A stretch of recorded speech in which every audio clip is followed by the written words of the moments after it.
Capítulo 31.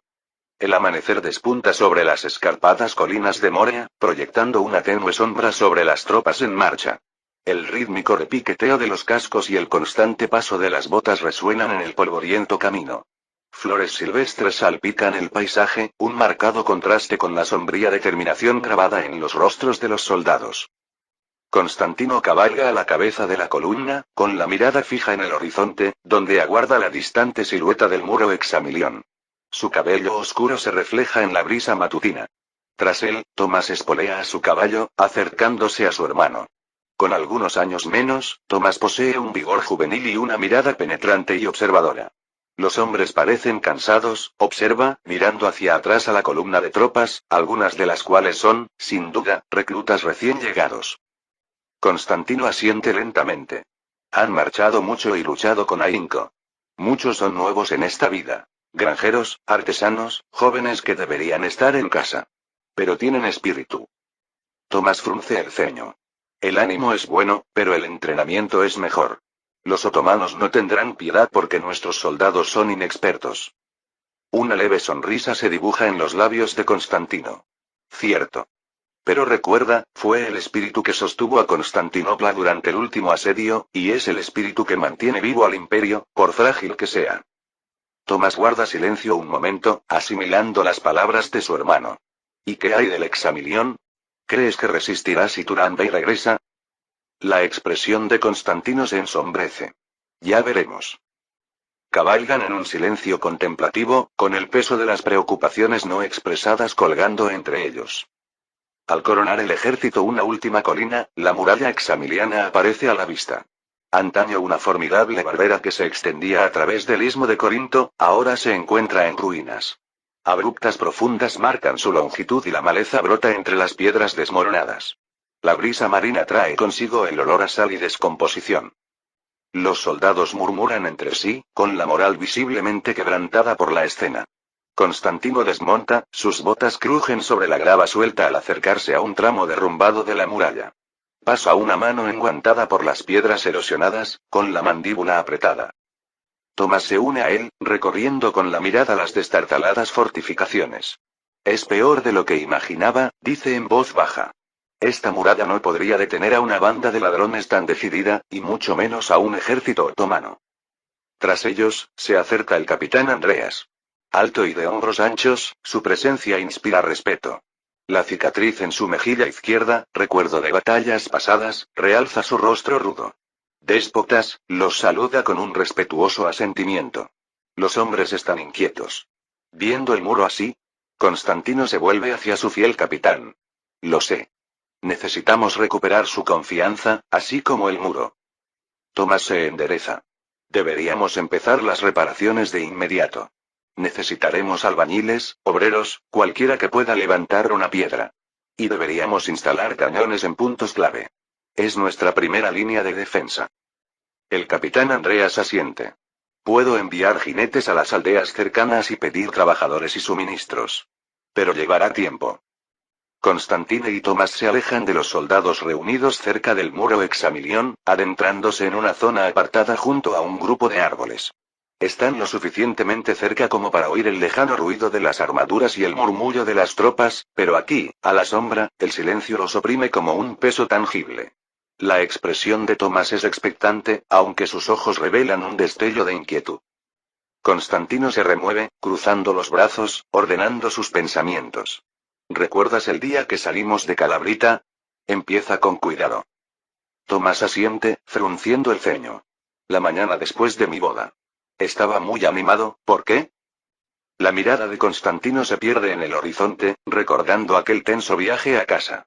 Nos tendieron una emboscada en el camino de vuelta de Clarencha. Al principio parecían simples bandidos, pero el capitán Andreas reconoció a uno de ellos como un antiguo soldado de Teodore.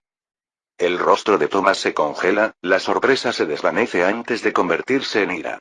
¿Los hombres de Teodore? ¿Te refieres a, que él los envió? Constantino duda, bajando la voz. No fue solo esa emboscada.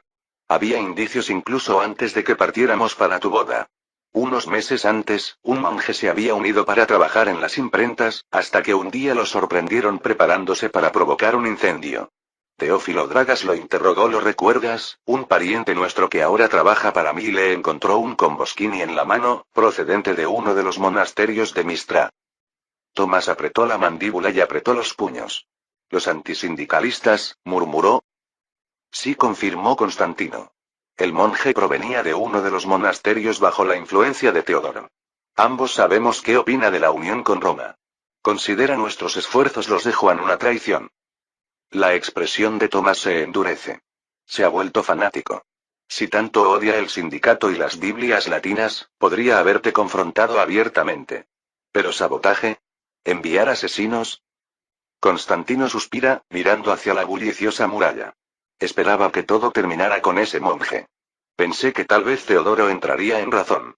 Pero entonces, en ese camino, esos bandidos nos atacaron, y Andreas reconoció a uno de ellos.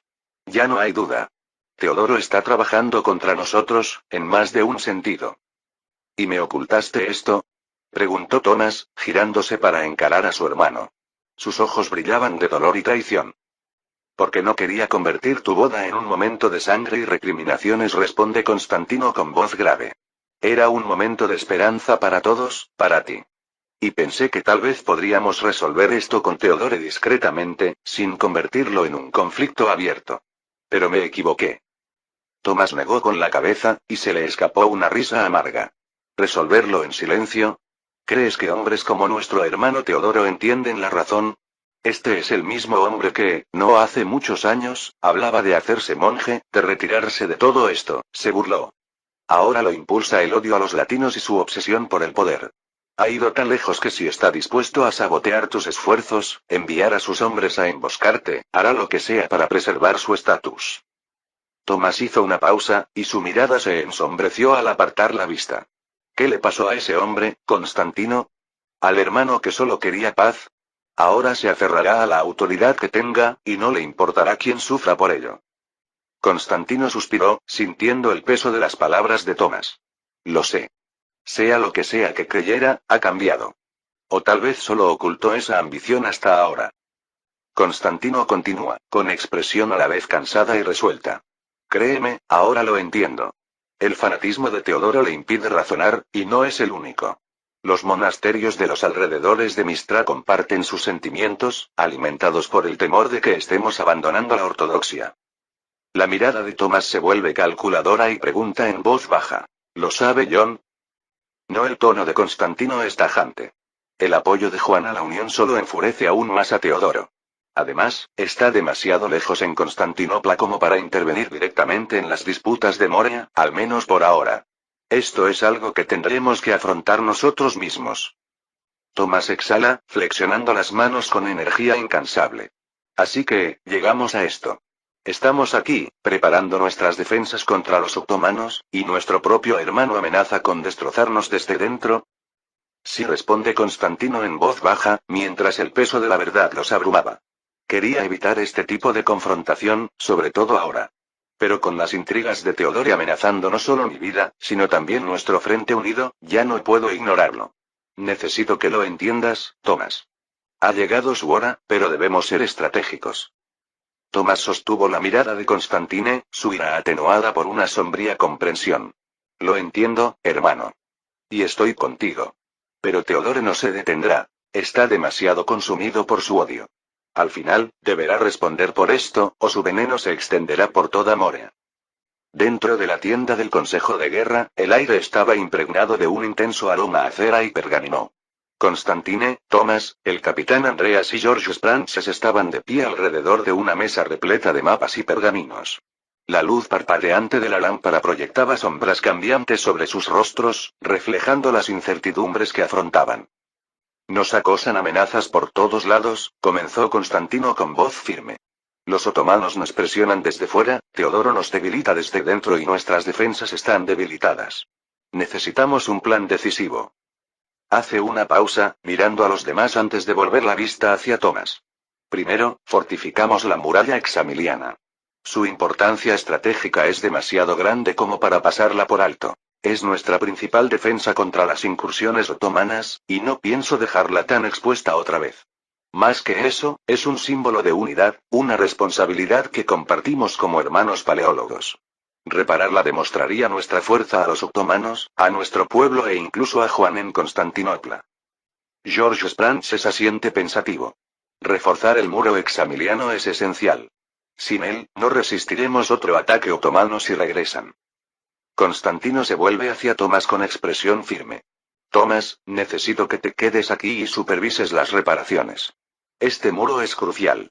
Mientras marcho al sur para encargarme de Teodore, te dejaré 100 de mis reclutas y suficiente oro para contratar trabajadores locales. Los ojos de Tomás brillaron de incredulidad. Por un instante, se limitó a mirar a su hermano, con la mandíbula apretada en desafío. ¿Quieres que me quede aquí? ¿Custodiando una muralla derruida mientras te enfrentas a Teodore? Miró más allá de Constantine, observando las colinas distantes como si ya pudiera ver el camino hacia el sur extendiéndose ante él. Apretó las riendas con más fuerza, el cuero crujió bajo sus dedos. Constantino se mantuvo firme, con voz firme. Este no es un muro cualquiera, Tomás. Es nuestra primera línea de defensa contra los otomanos. Si ambos nos vamos, será vulnerable. Tomás apretó los labios y frunció el ceño. No debería dejar a un paleólogo solo para reparar piedras, murmuró, con la amargura impregnando su rostro a pesar de sus esfuerzos por ocultarla. Echó otra mirada a los soldados reunidos alrededor de la muralla, reclutas que lo observaban con expectación, hombres que lo seguirían si Constantino lo permitiera. Debería estar a tu lado, no enterrado bajo rocas y escombros. Constantino se acercó, apretando firmemente el hombro de su hermano. Tomás, no hay nadie que prefiera tener aquí que tú. Y no hay nadie en quien confíe más para mantener esta línea. Nuestro pueblo necesita ver a un paleólogo aquí, uno fuerte, en quien puedan creer. La mano de Tomás se apretó, luego se relajó mientras asentía con fuerza, intentando contener el resentimiento que le subía a la garganta. De acuerdo, murmuró. Pero no esperes que me quede aquí para siempre, Constantine. Sostendré este muro porque me lo pediste. Pero un día, seré quien lidere a tu lado. Constantino le apretó el hombro con más fuerza y su mirada se suavizó. Será más pronto que tarde, hermano.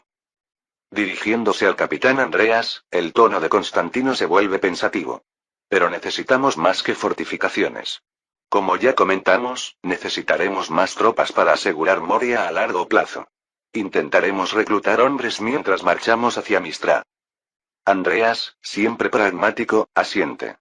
Es posible, aunque se requerirá una planificación cuidadosa para gestionar los suministros y organizar el entrenamiento. Muchas aldeas cercanas tienen hombres capaces, y si saben que estarán en nómina, estarán más motivados para unirse. George levanta la mano en señal de advertencia. Pero recuerda, una fuerza mayor implica una mayor presión sobre nuestros recursos. Cada soldado es un gasto. Armaduras, armas, comida.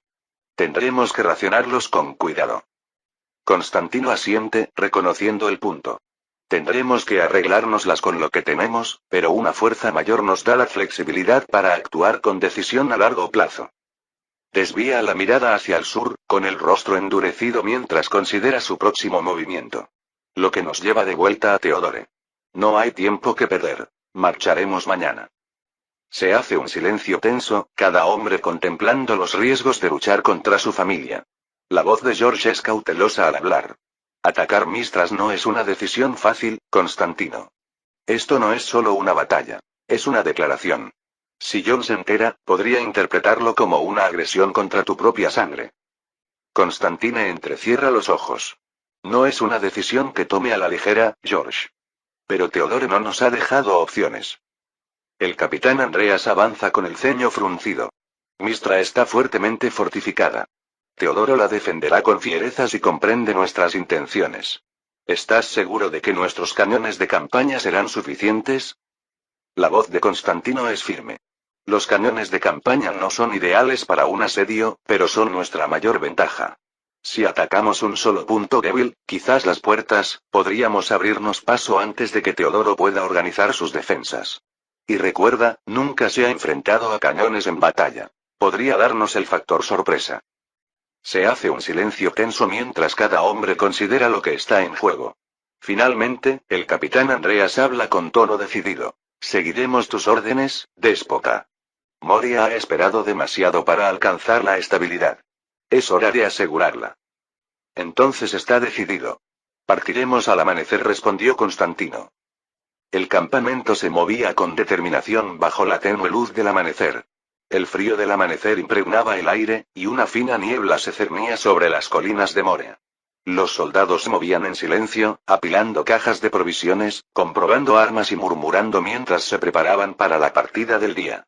El sol se asomaba por el horizonte, proyectando una luz fría y gris sobre el campamento, cuyas sombras se extendían sobre el suelo húmedo. Tomás se movía entre los hombres, supervisando la colocación de las fortificaciones.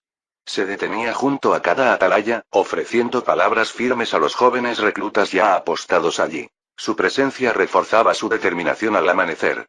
Al girarse, vio a Constantino acercándose con un cofre de madera. Sin decir palabra, Constantino se lo ofreció. Toma, dijo Constantino, levantando la tapa para revelar un alijo de monedas de oro que brillaban a la tenue luz de la mañana. Usa esto para contratar más trabajadores y traer los materiales necesarios. Para que el examilión sobreviva, necesita ser más fuerte que nunca. Tomás tomó el cofre, rozando el frío metal con los dedos. Gracias, murmuró en voz baja pero firme. No se preocupen, el muro se mantendrá firme bajo mi vigilancia. Se quedaron en silencio, agobiados por las palabras no pronunciadas. Constantino escrutó el rostro de su hermano, viendo no solo al capitán decidido, sino también al hermano menor que lo había seguido por las colinas y los bosques de niño, siempre intentando seguir su ritmo. Tras una larga pausa, Tomás rompió el silencio. Ten cuidado, Constantino. Teodoro es astuto y Mistra está bien defendida. Su voz era firme, pero un destello de preocupación se apoderó de él, un eco del niño que una vez vio a su hermano mayor correr riesgos que solo podía imaginar. Constantino apoyó una mano firme en el hombro de Tomás, su mirada se suavizó. ¿Recuerdas aquel verano en Selimbría? Preguntó, con una leve sonrisa en los labios. ¿Cuándo subimos corriendo las colinas? Juraste que llegarías antes que yo, aunque te llevaba años. Una leve sonrisa se dibujó en el rostro de Tomás, aunque no borró la tensión en sus ojos. Lo recuerdo. Siempre llegabas primero a la cima. Pero me dije a mí mismo que algún día te alcanzaría. Constantino apretó ligeramente su agarre, su voz serena. ¿Lo has hecho, Tomás? Y ahora mismo, no hay nadie en quien confíe más para liderar aquí. No estás a mi sombra. Estás justo donde se te necesita. Tomás apretó la mandíbula mientras buscaba las palabras, pero su silencio habló con más fuerza. Asintió y exhaló profundamente. Entonces me aseguraré de que este muro nos sostenga a ambos. Y si me necesitas, su voz se fue apagando, el peso de la situación llenó la pausa. Constantino asintió con seriedad. Lo sé. Y te llamaré, hermano, cuando llegue el momento. Se abrazaron, abrazándose un momento más de lo habitual, un breve gesto cargado del miedo y la esperanza que no se atrevieron a expresar. Al separarse, Tomás observó cómo Constantine se giraba y se dirigía a grandes zancadas hacia su caballo, una figura solitaria cabalgando hacia el sur bajo la fresca luz del amanecer. El frío del amanecer se aferraba al aire mientras Constantino montaba a caballo, inspeccionando el campamento por última vez. Los hombres se ajustaban las armaduras, probaban las correas de sus mochilas y murmuraban en voz baja mientras se preparaban para el largo viaje hacia el sur. La mirada de Constantino se detuvo en las colinas lejanas, donde se escondía el camino a Mistra, serpenteando por un terreno accidentado que lo llevaría cara a cara con su propio hermano. George Sprances cabalgó a su lado, recorriendo con la mirada el paisaje mientras evaluaba a las tropas reunidas. Los hombres parecen ansiosos, déspota, comentó con tono cauteloso. Pero hay tensión entre ellos. La noticia de la traición de Teodoro se propaga con facilidad. Constantino asintió, observando los rostros de sus soldados. Que se extienda. Los hombres necesitan saber a qué nos enfrentamos. Hizo una pausa, con voz firme. Deberían entender que esta no es una marcha cualquiera. A medida que la columna se ponía en marcha, el camino pronto serpenteaba junto a aldeas que durante mucho tiempo habían estado acosadas por rumores de una incursión otomana. En cada aldea, Constantino y sus hombres se detenían para reclutar a aldeanos voluntarios, agricultores que empuñaban toscas lanzas, con rostros que reflejaban esperanza y determinación. A medida que la noticia de la marcha de Constantino y la reciente victoria sobre Turán Bey se extendía por la campiña, los aldeanos salían de sus casas para ver pasar a los soldados, con expresiones que mezclaban asombro y alivio. Nos enteramos de tu victoria, déspota, gritó un anciano al paso de los soldados. Es bueno saber que estamos a salvo de los otomanos de nuevo. Mi hijo, era solo un niño la última vez que nos asaltaron. Temíamos que volviera a ocurrir. Otros murmuraron en señal de asentimiento, con la mirada fija en las colinas, como si aún los atormentara el recuerdo de las hordas otomanas que habían arrasado hacía apenas unos años. El alivio en sus rostros era inconfundible, una silenciosa gratitud por haber contenido el espectro de la invasión otomana, al menos por ahora. El capitán Andreas se acercó a caballo, con su rostro como una máscara de serena autoridad. Déspota, hemos añadido a otros 50 hombres de las aldeas. No son guerreros experimentados, pero están dispuestos. Cada hombre cuenta, respondió Constantino, observando cómo un adolescente apenas capaz de sostener una lanza se unía a la retaguardia de la columna. Encárguense de que estén armados, con lo que nos sobre. Cuando llegue el momento, su ánimo podría ser lo único que los separe de los otomanos. Tras días de marcha, finalmente llegaron a las afueras de Laconia. Un explorador se acercaba desde el sur, con su caballo cubierto de sudor. Desmontó rápidamente, se arrodilló y habló con tono apresurado. Déspota, hemos detectado movimiento en el camino a Mistras. Un pequeño grupo, probablemente los exploradores de Teodoro. Constantino entrecerró los ojos. Ya nos está observando, le murmuró a George con un tono indescifrable. Bien. Que nos vea venir. Siguieron avanzando, el terreno se volvía más difícil a medida que se acercaban a Mistra.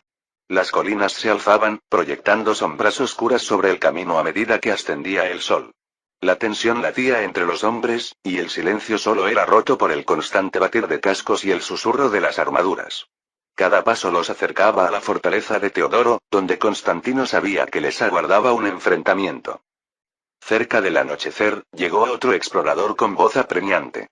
Déspota, nuestros espías informan que las fuerzas de Teodoro desconocen la magnitud de nuestro avance. Pero dicen que el propio Teodoro permanece fortificado dentro de las murallas de la ciudad, reuniendo a sus leales. El rostro de Constantino se endureció. Así que planea esperarnos. Miró al capitán Andreas y a George con una sonrisa sombría en los labios. Pronto aprenderá que esperar no lo salvará. Al desvanecerse la última luz del día, Constantino cabalgaba al frente de sus tropas. La sombra de Mistras se extendía por las colinas del valle. Los hombres tras él se revolvieron, con movimientos tensos, las manos apoyadas en las empuñaduras de las espadas y los escudos. El silencio se apoderó de la columna al acercarse al tramo final, con el peso de lo que les esperaba. Constantino levantó la mano, indicando un alto. En el silencio, sintió cómo su pulso se aceleraba con fuerza. Miró hacia el sur, hacia las oscuras murallas de Mistra, con la mente cargada de incertidumbre por lo que estaba por venir.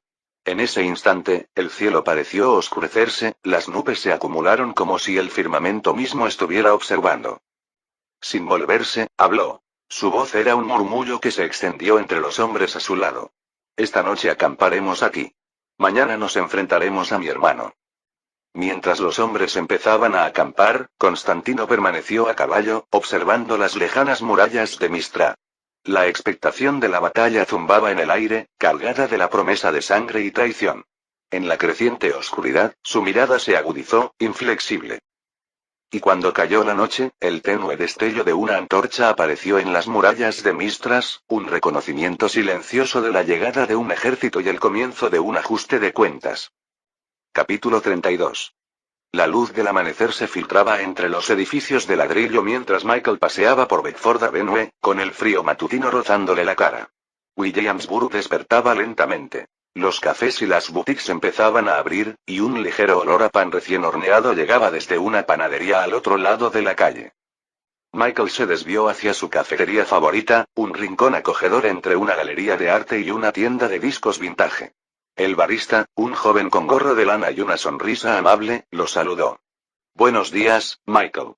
¿Tu café de siempre?», preguntó, tomando una taza. Michael asintió, adaptándose al ritmo familiar y reconfortante. Se apoyó en la encimera, inhalando el intenso y oscuro aroma mientras se preparaba el café. Afuera, el tranquilo bullicio del Brooklyn matutino llenaba el aire, acentuado por el estruendo ocasional del metro y los sonidos lejanos de East River. Con su café en la mano, Michael regresó a la calle, saboreando el calor mientras caminaba las pocas cuadras hasta su librería. La energía de Williamsburg era magnética, una mezcla de jóvenes creativos, artistas y vecinos de toda la vida que llenaban el barrio de posibilidades. Era el lugar perfecto para una librería. Un pequeño refugio escondido en medio de las eclécticas calles del barrio. Se acercó a su tienda, una fachada modesta pero acogedora, con un cartel que decía polvo y páginas. Un cartel escrito a mano en la puerta anunciaba un evento de autores locales para esa noche, y algunas novedades se exhibían en el escaparate. Se detuvo un momento, contemplando la imagen familiar, sintiendo una extraña sensación de paz que lo invadía. Buscó sus llaves. El frío del metal le recordó las rutinas que había llegado a apreciar. Al introducir la llave en la cerradura, un repentino mareo lo invadió. El mundo a su alrededor se tambaleó. Los edificios parecían ondularse como si se reflejaran en el agua.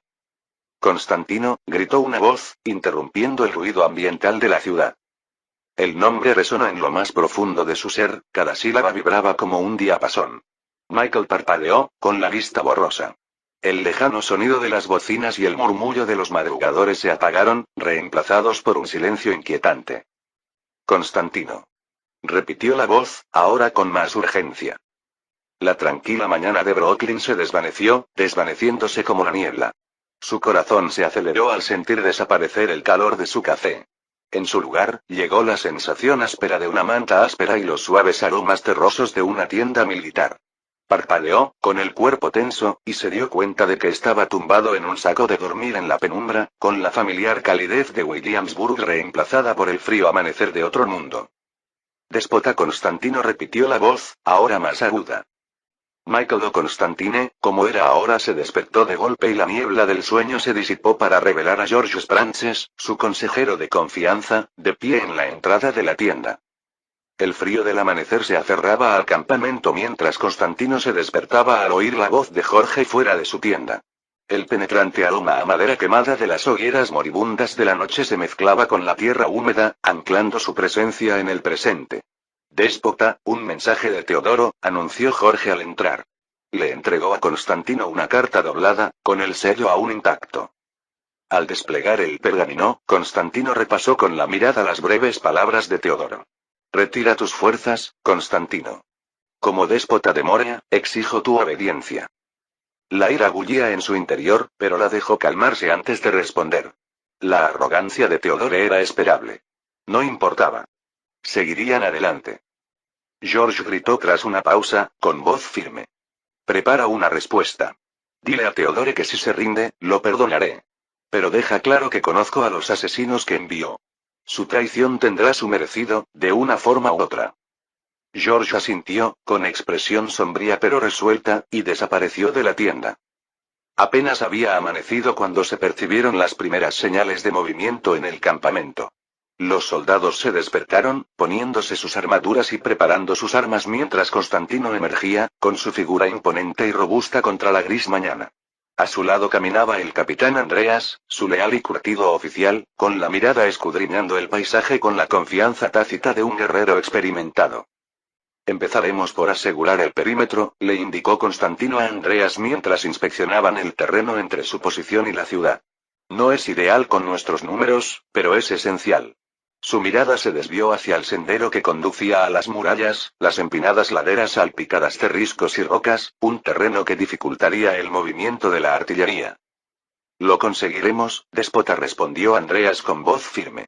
Los cañones tardarán en posicionarse, pero una vez en su sitio, romperán esas murallas.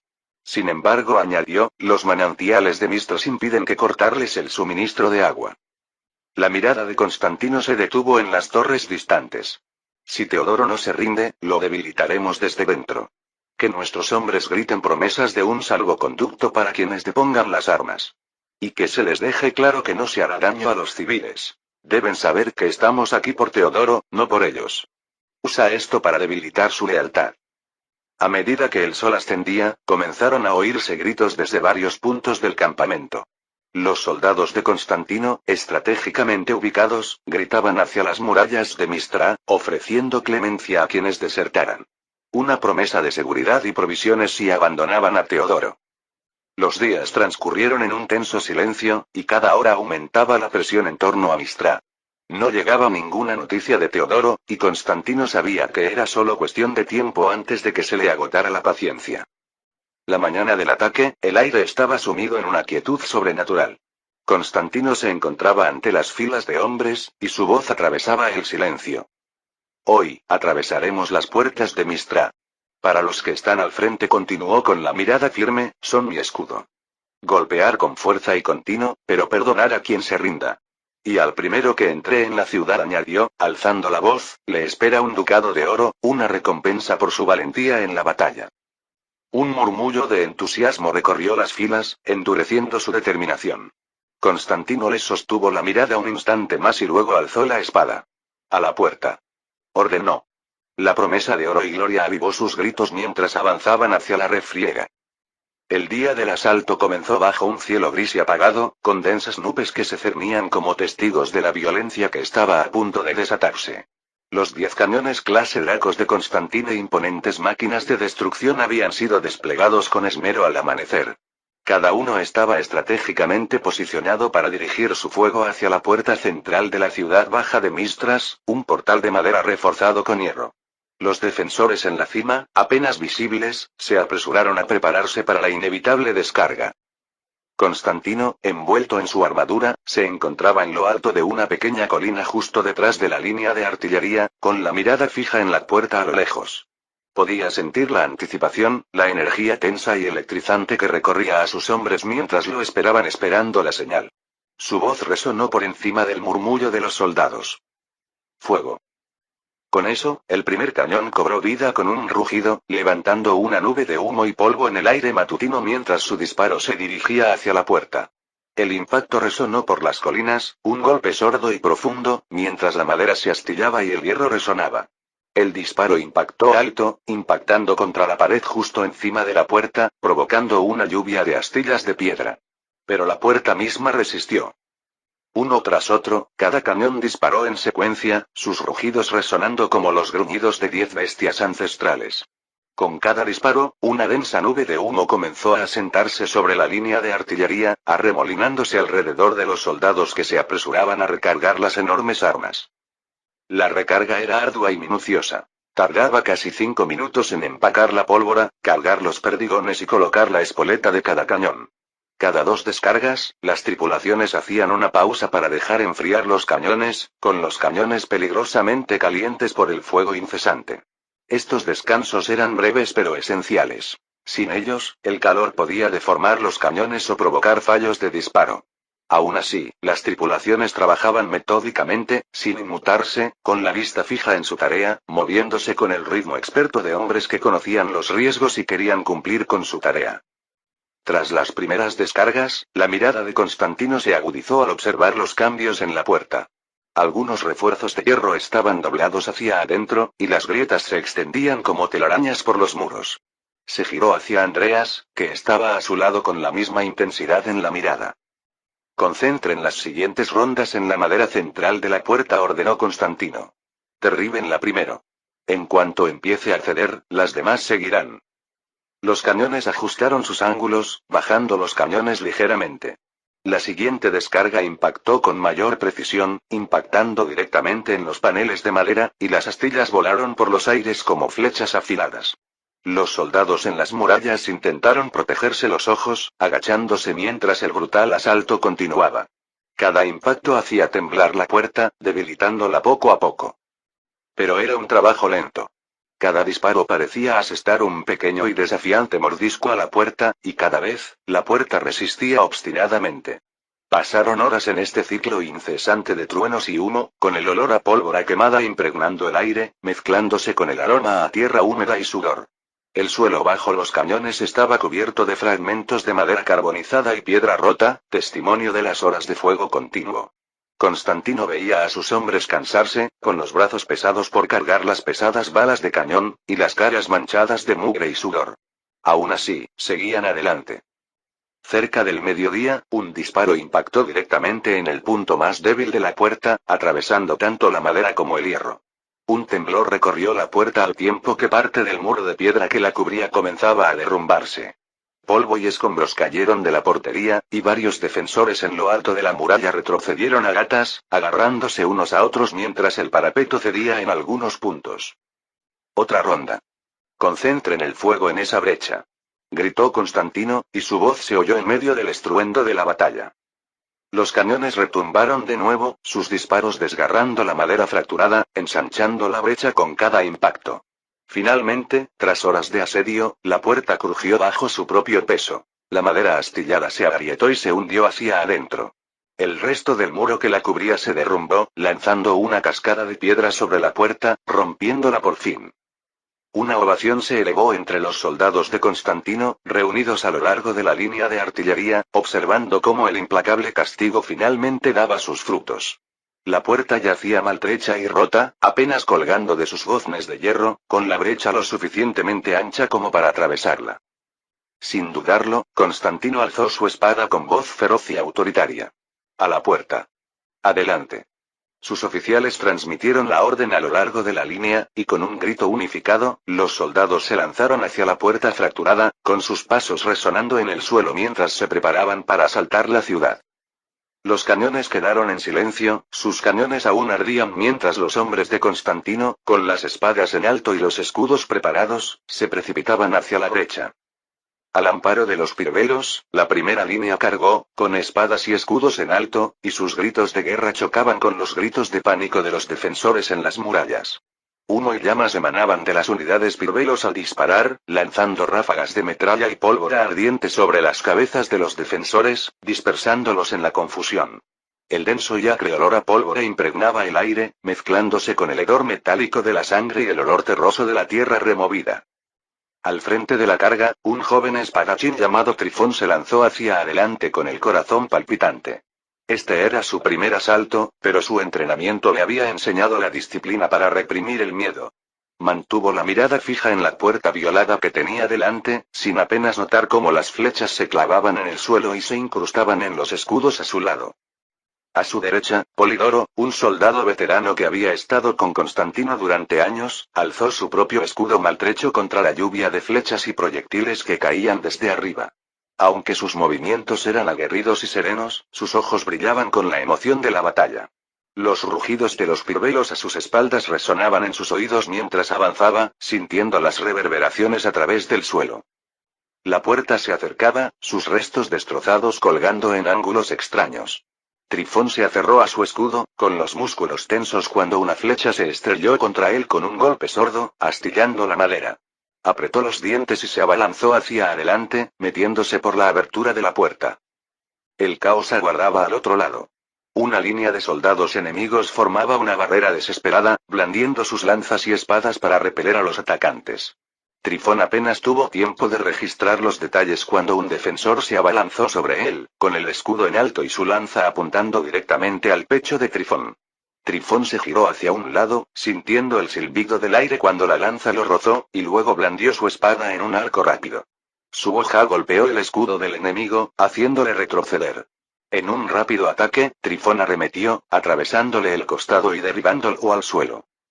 A su lado, Polidoro se encontraba enzarzado en un combate con dos defensores. Su espada centelleaba a parar y golpear con movimientos potentes y bien practicados. Con un golpe brutal, le cortó el brazo a uno de los defensores. El grito del hombre se perdió entre el estruendo que los rodeaba. Polidoro lo apartó de una patada, aprovechando el momento para cruzar miradas con Trifón. Resiste, Trifón. Avanza. Gritó Polidoro, alzando su escudo mientras otra lluvia de flechas caía sobre él. Avanzó a pasos mesurados, abriéndose paso entre los defensores con cada golpe de su espada. Tras ellos, los soldados de Constantino avanzaban a toda velocidad, atravesando la puerta mientras otros colocaban escaleras a toda prisa. Las escaleras eran más que un simple medio de entrada. Eran una distracción que atraía la atención de los defensores y los dispersaba por las murallas, permitiendo que la fuerza principal avanzara a través de la puerta, adentrándose en la ciudad.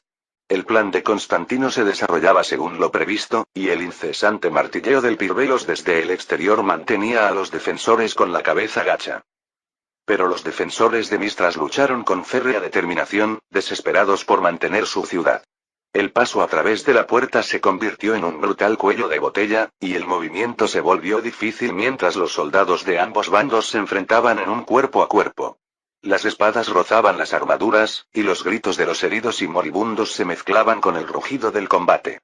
Trifón avanzó con todas sus fuerzas, con la vista nublada por el sudor y las extremidades cada vez más pesadas. A su alrededor, los hombres caían, tanto atacantes como defensores, pisoteados por la presión de los cuerpos. Avancen, hermanos. Por Constantino. Bramó Polidoro, reuniendo a los hombres a su alrededor. Avanzaron a toda velocidad, y su grito les dio un impulso de fuerza.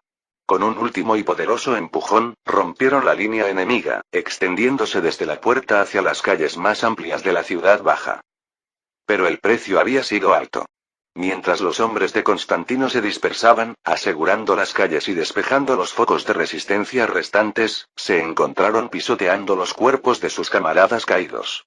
Más de 200 soldados de Constantino yacían muertos o heridos en los estrechos confines de la puerta. Trifón se inclinó, recuperando el aliento, con la espada empapada de sangre. Miró hacia atrás, a la puerta violada, ahora sembrada de cadáveres y manchada con los restos de la feroz lucha. Polidoro le dio una palmada en el hombro, con el rostro sombrío pero decidido. Hoy te has ganado tu lugar, dijo en voz baja. Trifón asintió, sintiendo orgullo y el peso de la pérdida al mirar a su alrededor. Habían tomado la parte baja de la ciudad, pero las imponentes murallas de la ciudadela se alzaban como un duro recordatorio. La lucha por Mistras estaba lejos de terminar. Las fuerzas de Constantino se concentraron en las afueras de la ciudad alta, y la pronunciada pendiente del terreno montañoso dificultaba el avance. Ahora controlaban la ciudad baja, pero la ciudadela se alzaba imponente, fuertemente fortificada y casi inexpugnable. La puerta de hierro de la ciudad alta estaba ubicada en un ángulo lateral incómodo, lo que imposibilitaba la colocación eficaz de los cañones. Además, sus reservas de pólvora restantes eran extremadamente bajas, lo que hacía que los cañones fueran prácticamente inútiles para atravesar la siguiente línea de defensa. Esa noche, Constantino envió un segundo mensaje a Teodoro, exigiendo su rendición una vez más. La respuesta fue tan desafiante como siempre. Durante días, el asedio se estancó, con ambos bandos enfrascados en un impasse silencioso. A medida que transcurrían los días y el asedio se prolongaba, Constantino se negó a dejar pasar el tiempo sin obtener todas las ventajas posibles. Con la ciudad baja bajo su control, aprovechó la oportunidad para visitar el monasterio de Brontokio, un lugar reconocido por su legado intelectual y las enseñanzas ocasionales de Platón. Muchos de los monjes presentes simpatizaban con las ideas de Platón y Constantino reconoció su potencial como valiosos aliados. Al escucharlos discutir con cautela la posibilidad de superar la brecha, percibió una oportunidad para fortalecer su posición. Para afianzar su confianza, les obsequió 2 Biblias griegas impresas, un gesto que fue recibido con respetuosa gratitud. Desde allí, Constantino ascendió al monasterio de Pantanasa, un establecimiento firmemente antisindical. Allí, donó otra Biblia griega y se dirigió a los monjes con vehemencia, denunciando a Teodoro como un traidor que había traicionado al imperio y a su propia sangre. Lo tildó de apóstata y de amenaza para Bizancio, con la esperanza de que sus palabras resonaran más allá de los muros del monasterio e inspiraran a los habitantes del pueblo a unirse a su causa. Un par de días después, Constantino reunió a sus oficiales, entre ellos Jorge y Andrés, bajo la tenue luz del amanecer. Hablaron de la realidad de su situación. Sus fuerzas estaban al límite y los suministros menguaban. Era hora de decidir: levantar el asedio o comprometerse a erradicar la ciudad por hambre. Capítulo 33. La tienda de mando olía a lona húmeda y a sudor y cuero. Constantino permanecía de pie junto a la mesa de guerra, con el mapa de Mistra extendido ante él. Marcas rojas marcaban las partes de la ciudad que sus fuerzas habían conquistado. La ciudad baja, pero la ciudad alta se alzaba en el mapa como en realidad. Fortificada, imponente e inquebrantable. A su alrededor, George Spranches y el capitán Andreas, ambos con rostro adusto y en silencio, esperaban la palabra de Constantino. La ciudad baja es nuestra, comenzó Constantino con voz firme pero baja. Pero la ciudad alta es una fortaleza. La puerta de hierro, en ese ángulo, señaló el mapa con un gesto brusco, trazando la empinada pendiente y la ubicación de la puerta, impide posicionar los cañones con eficacia. Y la pólvora que nos queda, apenas alcanza para un par de descargas. Andreas asintió con los brazos cruzados. Aunque tuviéramos la pólvora, déspota, un asalto en ese terreno nos dejaría sin sangre. Los hombres están exhaustos y nuestras bajas en la ciudad baja fueron mayores de lo esperado. Los defensores de Teodoro están atrincherados. Si atacamos, será una masacre. George se acercó a la mesa con un tono tranquilo pero insistente. Sin embargo, si abandonamos el asedio por completo, Teodoro recuperará el control de toda la ciudad. Lo proclamará como una victoria, reunirá a sus partidarios y nos pintará de débiles. Puede que el pueblo de Mistral no lo siga, pero le temerá. La mirada de Constantino se agudizó y se volvió hacia George.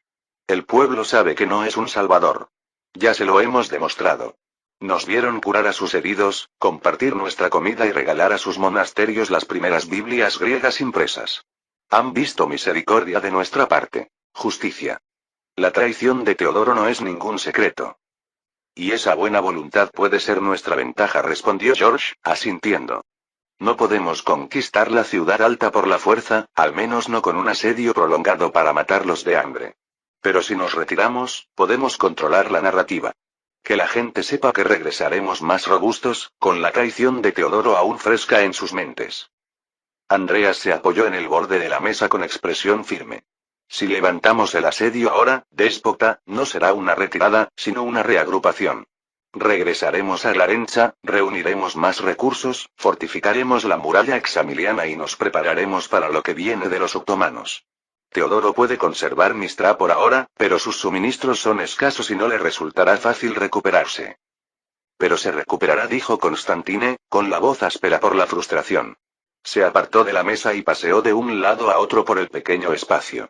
Cada paso que damos hacia atrás es un paso que él aprovechará. Cada momento que le damos, encontrará nuevas maneras de socavarme, de debilitarnos. La voz de George era firme y tranquilizadora. Y cada vez que estamos aquí, Teodoro nos desangra hombres y recursos que no podemos permitirnos perder. Los otomanos no esperarán a que terminemos esta disputa, Constantino. Si nos debilitamos aquí, acabarán lo que Teodoro no puede. Constantino dejó de caminar, mirando el mapa con las manos apoyadas en el borde de la mesa. El peso de la decisión lo agobiaba, oprimiendo con fuerza su orgullo y su sentido de la justicia. Pensó en los hombres que ya habían caído. Exhaló lentamente y asintió. Levantaremos el asedio. George y Andreas intercambiaron miradas y un destello de alivio cruzó sus rostros. Nos retiramos a Glarenza, continuó Constantino, con voz más firme y decidida. Reagrupaos, reconstruid y preparaos.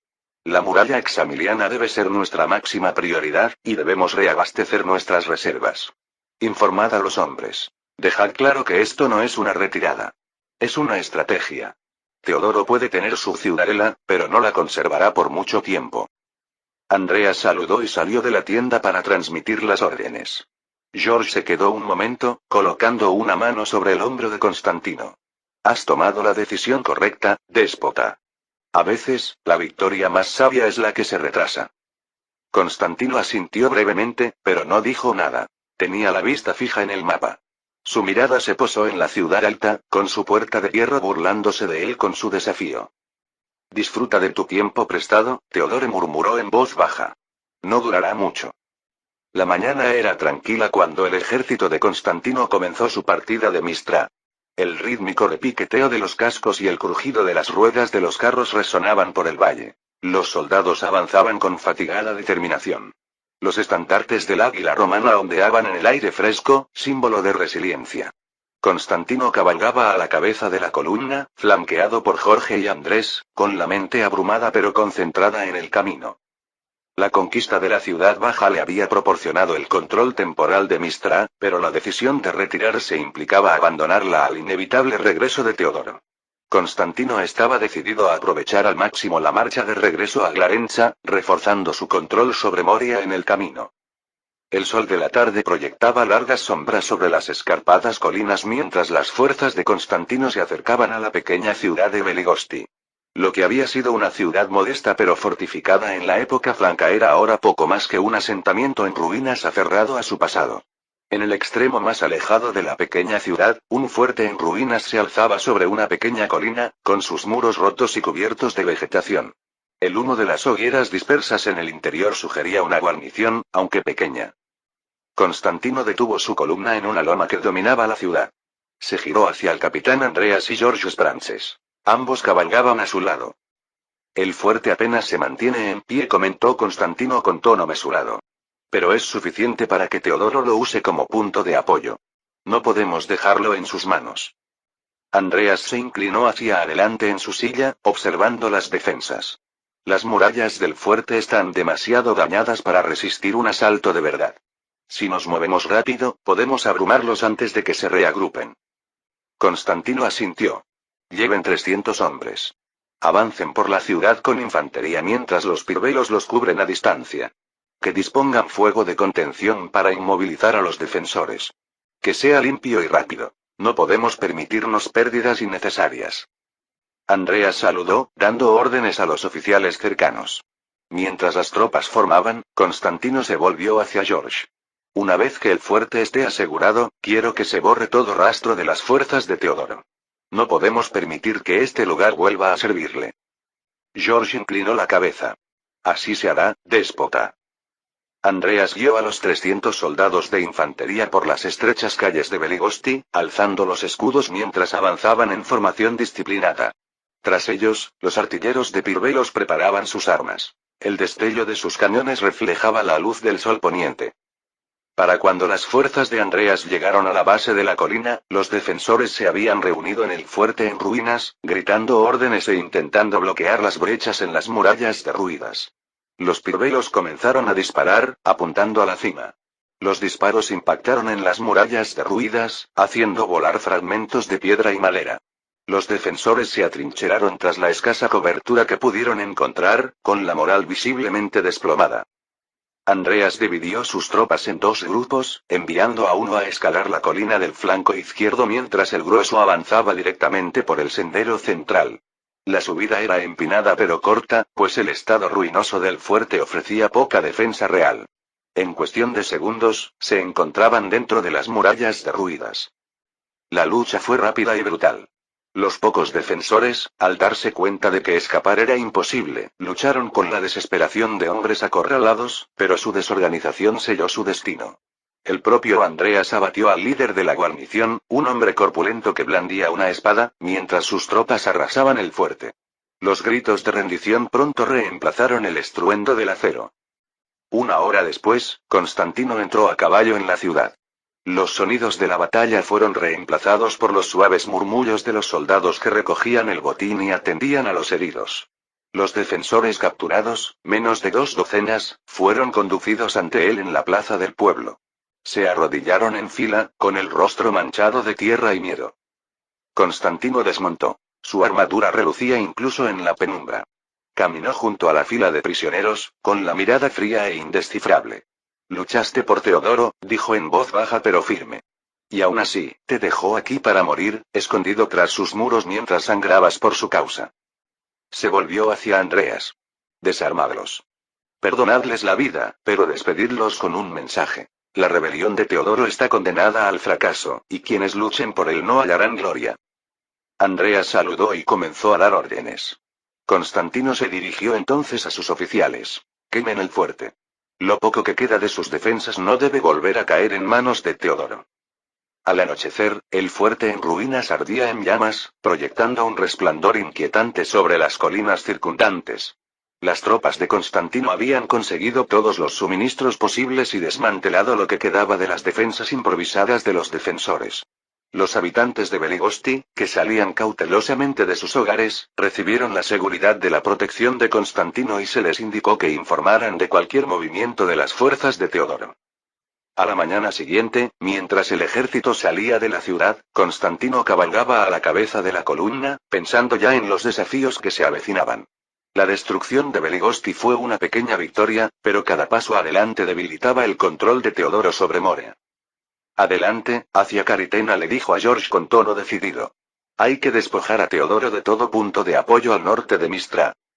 Las escarpadas colinas de Caritena aparecieron a la vista bajo la suave luz del atardecer. El pequeño castillo se alzaba desafiante sobre un pico rocoso que dominaba el asentamiento. A diferencia del derramamiento de sangre en Beligosti, la aproximación a Caritena encontró poca resistencia. Cuando los estandartes de Constantino coronaron la cresta, el comandante de la guarnición emergió con sus pocos soldados. Las puertas se abrieron de par en señal de sumisión. Arrodillándose ante Constantino, el comandante juró lealtad. Dentro del castillo, Constantino no perdió tiempo. La fortaleza se encontraba en un estado de abandono. sus muros agrietados, las puertas desgastadas por el tiempo y las torres derrumbándose. Inmediatamente ordenó reparaciones, y sus hombres trajeron piedras y madera de los alrededores. Bajo la dirección del capitán Andreas, los soldados trabajaron incansablemente durante varios días, reparando muros y reforzando las puertas con herrajes. Aunque no fueron perfectos, las reparaciones apresuradas transformaron el castillo en una posición más defendible, suficiente para resistir cualquier amenaza inmediata. Dejaremos 50 hombres aquí, le ordenó Constantino a Andreas con tono firme. Asegúrate de que estén bien abastecidos y tengan órdenes claras de controlar la región. No se debe permitir que Teodoro retome este lugar. Andreas asintió con expresión resuelta. Lo conservarán, déspota. Caritaina será una espina clavada para Teodoro. Los habitantes del pueblo, inicialmente recelosos, comenzaron a simpatizar con Constantino al ver a sus soldados reparar el castillo y asegurar la región. La noticia de su victoria sobre los otomanos ya había llegado al pueblo, y los rumores de su creciente fuerza inundaban el aire. Cuando Constantino se reunió con los ancianos del pueblo, estos lo recibieron con cauteloso respeto, le prometieron lealtad y le proporcionaron provisiones para la marcha del ejército. Durante su estancia en Caritena, Constantino buscó consolidar alianzas en la región. Dejando a Andrés a cargo de las defensas, partió con una pequeña escolta para visitar dos renombrados monasterios, ambos centros de influencia espiritual y política al norte de la ciudad. La primera parada fue el monasterio de Panagia Calamiou, enclavado en las verdes colinas cerca del río Lousios. Sus desgastados muros de piedra exudaban un aire de silenciosa rebeldía, reflejo de su reputación como bastión del sentimiento antisindical. A medida que Constantino y su séquito se acercaban, el sonido del río se fundía con los tenues cantos de los monjes en el interior. El abad recibió a Constantino con cautelosa formalidad, con su escepticismo evidente en sus palabras, cuidadosamente meditadas. Constantino presentó una Biblia impresa en griego en los sombríos salones del monasterio, sosteniéndola como símbolo de fe y modernidad. Los esfuerzos del emperador por unificar la Iglesia no traicionan nuestras tradiciones, comenzó Constantino con voz firme y mesurada. Son un paso necesario para nuestra supervivencia. Divididos, somos débiles, presa fácil de la amenaza otomana que se cierne cada vez más. Unidos, podemos resistir. Los monjes escucharon en silencio, con expresiones cautelosas pero contemplativas. Tras la reunión formal, Constantino solicitó una audiencia privada con el abad, donde la conversación tomó un cariz más pragmático. Entiendo sus preocupaciones, dijo Constantino, inclinándose ligeramente hacia adelante. Pero consideren esto. Con mi apoyo, su monasterio prosperará, no solo espiritualmente, sino también materialmente. Yo personalmente me encargaré de una donación anual de 100 ducados de oro para sostener su labor. A cambio, les pido su influencia y cooperación para guiar a los fieles a unirse a nosotros, por el imperio y la iglesia. El abad dudó, juntando los dedos mientras consideraba la oferta. Tras un largo momento, asintió. Si tu promesa se cumple, déspota, también se cumplirá mi palabra. Constantino extendió la mano, apretando firmemente al abad. Así será. Al día siguiente, Constantino se adentró en las colinas, siguiendo el escarpado sendero hasta el monasterio de San Juan Bautista, en la ladera de un acantilado. Construido en la roca de la garganta de Lousios, su belleza era impresionante, testimonio de la devoción de sus fundadores. Allí, los monjes eran conocidos por su postura prosindicalista, y Constantino encontró un público más receptivo. El abad lo recibió con calidez y lo condujo al salón principal del monasterio. Una vez más, Constantino le presentó una Biblia impresa, hablando con vehemente convicción. La unidad no es solo una esperanza, es un escudo. Los otomanos no se detendrán, y si permanecemos divididos, seremos aplastados. Apoye al emperador. Apoye a mí. Juntos, podemos preservar nuestra fe y a nuestro pueblo. Los monjes escucharon atentamente, con asentimientos y murmullos suaves indicando su acuerdo. Tras el discurso formal, Constantino se quedó un rato, intercambiando bendiciones con el abad y conversando con los monjes sobre su papel en la lucha por la supervivencia del imperio. Sus oraciones resonaron en los salones de piedra mientras prometían su continuo apoyo. Cuando Constantino regresó a Caritena unos días después, encontró las reparaciones iniciales casi terminadas. Andreas informó que la guarnición estaba lista, las provisiones abastecidas y la ciudad firmemente bajo control. Constantino inspeccionó la posición fortificada, asintiendo con aprobación. Teodoro no recuperará este lugar. Caritena será nuestro escudo en el centro de Moria. Antes de partir, reunió a sus hombres y les dirigió la palabra. Regresamos a Glarencha con la victoria en la mano. Pero esto es solo el principio. Los otomanos se fortalecen, y Teodoro aún se aferra a Mistra. Debemos prepararnos para las batallas que se avecinan. Cuando la columna partió nuevamente, Constantino miró hacia atrás, al pequeño pero firme castillo en la colina, símbolo de su creciente presencia en Moria. Para cuando la columna de Constantino llegó a las ondulantes llanuras de Élide, la tensión de los últimos meses comenzó a disminuir. La familiar visión de Glarencha en el horizonte trajo un respiro de alivio a los cansados soldados. Constantino cabalgaba al frente de su ejército, pensando ya en los desafíos que se avecinaban. Los otomanos se cernían como una tormenta en el horizonte, Teodoro permanecía atrincherado en Mistra y los recursos escaseaban más de lo que deseaba. Tras él, Jorge y Andrés discutían planes para reabastecerse, reparar el equipo y reclutar más tropas. Al acercarse a las puertas, el sonido de las bocinas anunció su llegada. Dentro, los habitantes de Glarencha se alinearon en las calles para darles la bienvenida, vitoreando al paso de los soldados. Aunque la celebración fue discreta, se respiraba un aire de orgullo. Constantino había logrado victorias donde otros podrían haber flaqueado. Los esperaba en el ayuntamiento Teófilo Dragas, el hombre que Constantino había dejado a cargo de Glarencha durante su campaña. Vestido con ropas modestas pero elegantes, Teófilo saludó a Constantino con una profunda reverencia. Déspota, dijo Teófilo con cariño. Glarencha está lista para tu regreso. Constantino desmontó, agarrando a Teófilo del brazo. Qué bien estar en casa, primo.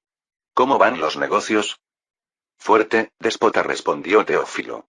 Pero traigo noticias de Roma, noticias que influirán en el futuro. La expresión de Constantino se agudizó. ¿Qué noticias hay? Teófilo habló con solemnidad. El Papa Martín V ha muerto.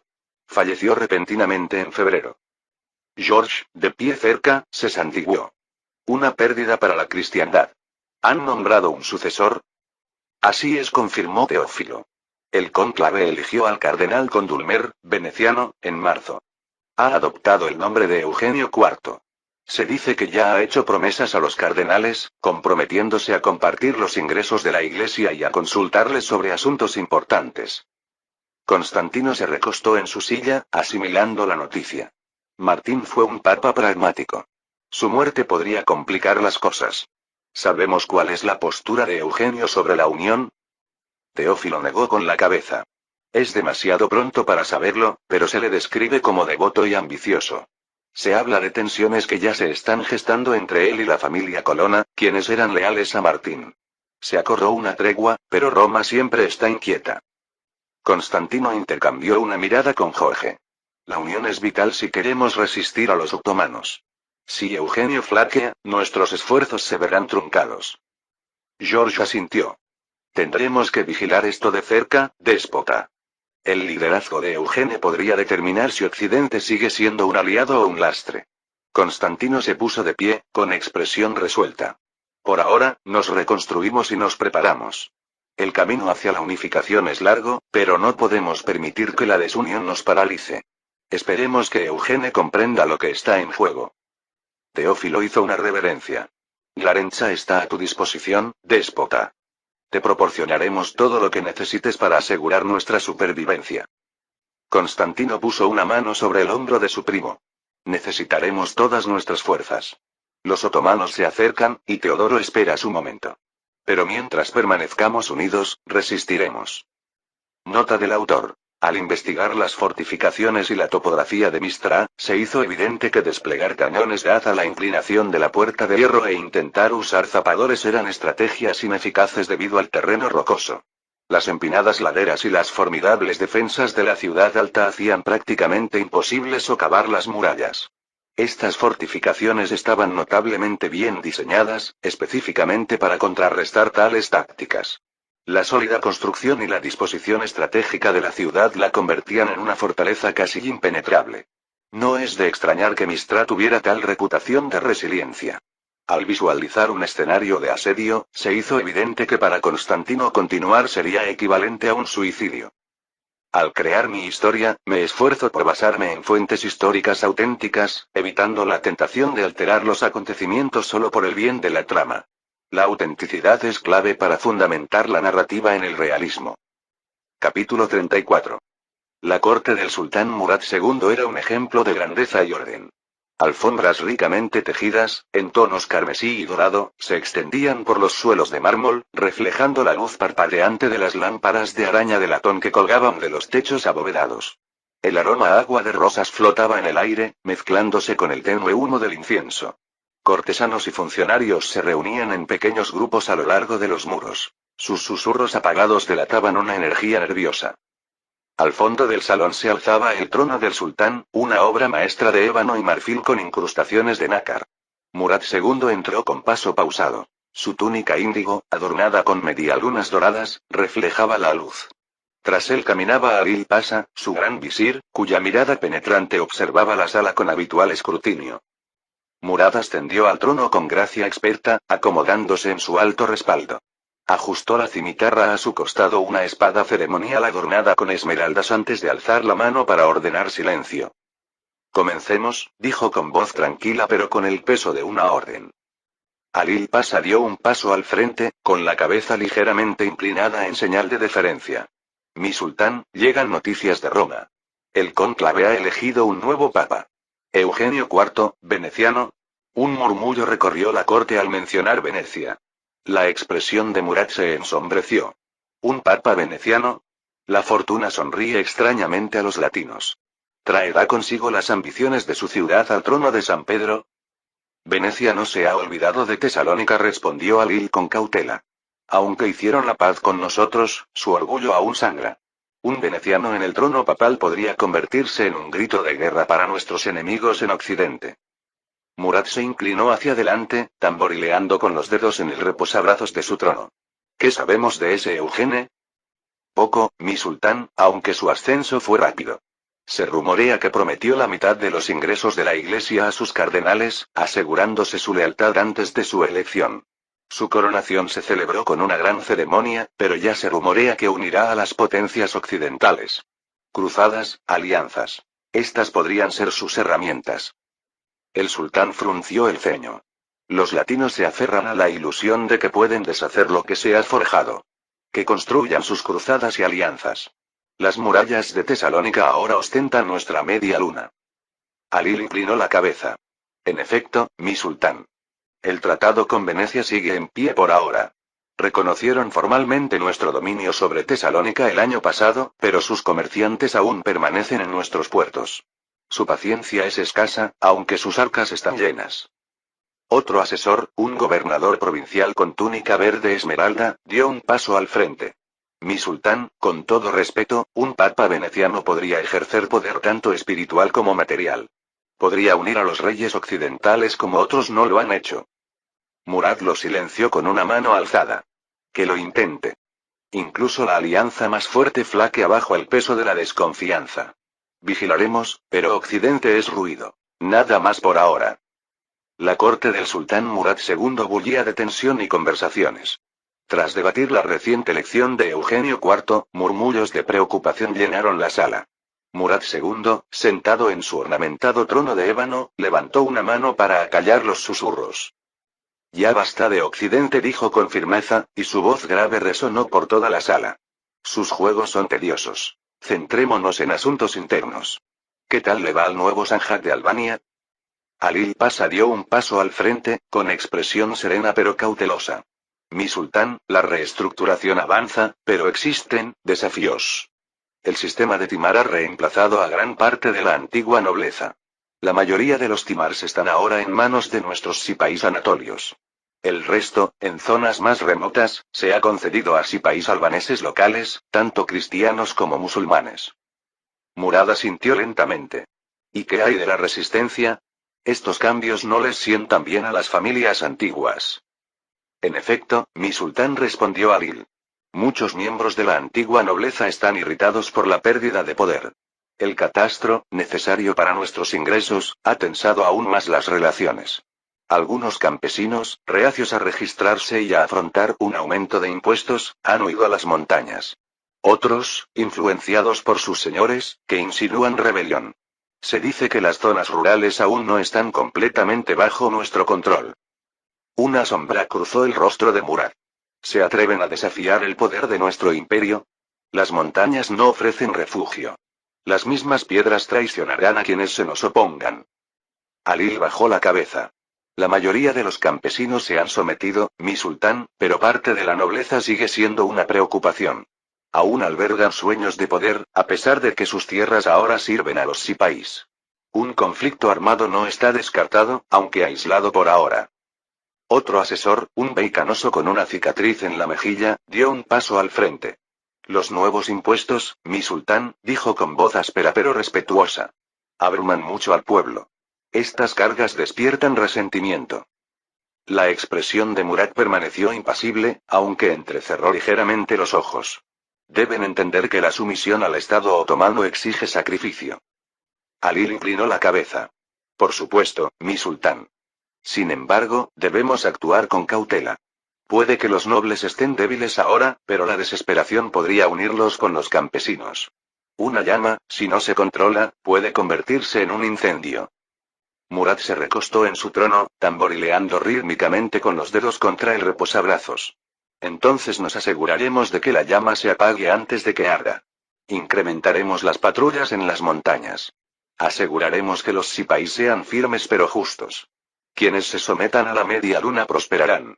Quienes se rebelen enfrentarán la espada. Hizo una pausa, suavizando ligeramente el tono.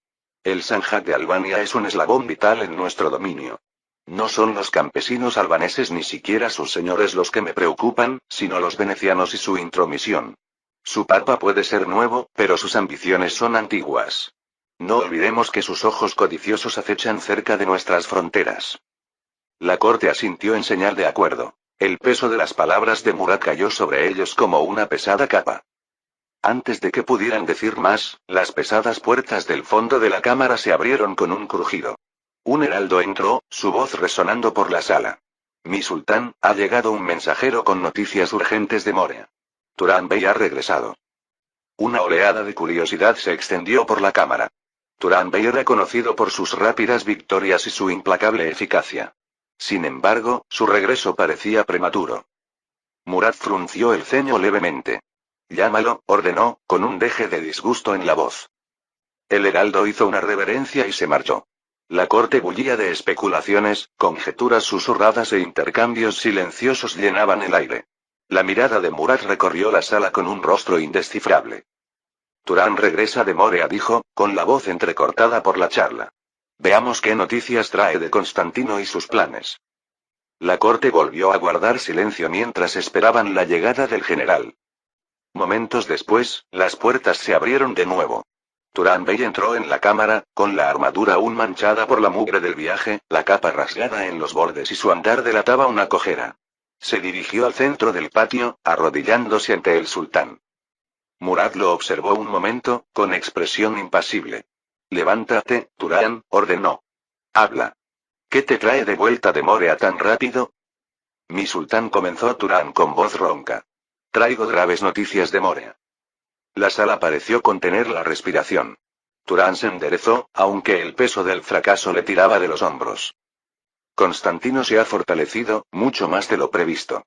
Ha reunido un ejército equipado con armas como ninguna otra que haya visto antes. Hizo una pausa para permitir que el peso de sus palabras calara en sus oídos. ¿Armas, dices? Preguntó Murad con voz cargada de escepticismo. ¿Qué tipo de armas podrían poseer los bizantinos que representaran una amenaza para nuestras fuerzas? Turán respiró hondo. Cañones, mi sultán. Cañones potentes con una precisión devastadora. Y armas de fuego, armas empuñadas por sus soldados de a pie que desatan una lluvia de disparos a distancia. ¿Dices que tenían cañones? Turán asintió con cautela. Sí, mi sultán. No solo esas bombardas que hemos visto antes. Sus cañones eran diferentes, más precisos. Murad entrecerró los ojos. ¿Y esas armas de mano de las que hablas? Son cañones de mano pequeños, mi sultán, explicó Turán, separando las manos para demostrarlo. Son devastadores a corta distancia. Sus soldados los portaban en gran número, disparando rápidamente y retirándose tras sus líneas para recargar. Carecen de la potencia del cañón, pero su número fue suficiente para romper nuestras formaciones. Los murmullos resonaron en la corte. Murad los silenció con una mano alzada, inclinándose hacia adelante para observar el rostro cansado de Turagan. ¿Y qué hay de sus tácticas? ¿Cómo usaron estas armas con tanto éxito? Turan tragó saliva con dificultad, mirando al suelo mientras escogía cuidadosamente sus palabras. Lucharon como unidades disciplinadas, mi sultán. Los cañones apuntaron a nuestra caballería, rompiendo la carga antes de que alcanzáramos sus posiciones. La infantería, armada con estas armas de mano, formó una segunda línea de defensa. Cuando avanzamos, desataron una descarga implacable. Eran menos que nosotros, pero lucharon como si nos duplicaran en número. La expresión de Murad se ensombreció, tamborileando con los dedos contra el reposabrazos de su trono. Constantino ha hecho más que defender sus tierras fracturadas. Se ha preparado para la guerra de verdad.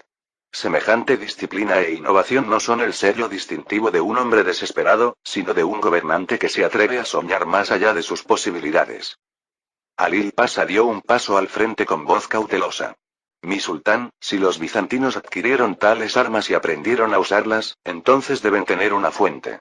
Quizás los venecianos o los genoveses las suministraron. Estas armas no son de su fabricación. Murad reflexionó sobre esto, con la mirada perdida por un momento antes de volver a mirar a Turagan. ¿Qué más viste de sus armas?